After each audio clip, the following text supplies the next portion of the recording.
நீங்கள் பார்த்து கொண்டிருப்பது நியூஸ் 21 செய்திகள். தமிழ்நாடு செய்திகளை உடனுக்குடன் தெரிந்து கொள்ள நியூஸ் 21 செய்திகளை பாருங்கள். வணக்கம். நீங்கள் பார்த்து கொண்டிருப்பது நியூஸ் 21 செய்திகள். நியூஸ் 21 செய்திகளுக்காக தினேஷ்குமார். மாவட்ட நீதிமன்றத்தை இடமாற்றம் செய்வதற்கு எதிர்ப்பு. சிவகங்கை மாவட்டம் சிவகங்கையில் கூடுதல் மாவட்ட நீதிமன்றம் மற்றும் ஊழல் தடுப்பு நீதிமன்றங்களை காரைக்குடி கொண்டு செல்ல முயற்சிப்பதை தடுக்கும் வகையில் 400க்கும் மேற்பட்ட வழக்கறிஞர்கள் உண்ணாவிரதம் இருந்தனர். இந்த நீதிமன்றம் மாவட்ட மத்தியில் அமைந்துள்ளதால் அனைத்து பகுதி மக்களுக்கும் உதவியாக இருந்தது.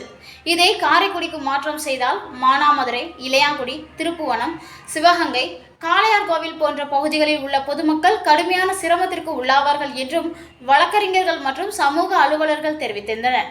சங்க தலைவர் ஜானகிராமன் தலைமையில் நடைபெற்ற இந்த உண்ணாவிரதத்தில் சித்திரைசாமி, ரவிக்குமார், தீபன் சக்கரவர்த்தி, மதி, கார்த்தி ஆகியோர் முன்னிலையிலும் நடைபெற்ற இந்த உண்ணாவிரதத்தில் அனைத்து கட்சி வழக்கறிஞர்கள், பொதுமக்கள் என ஏராளமானோர் கலந்து கொண்டனர்.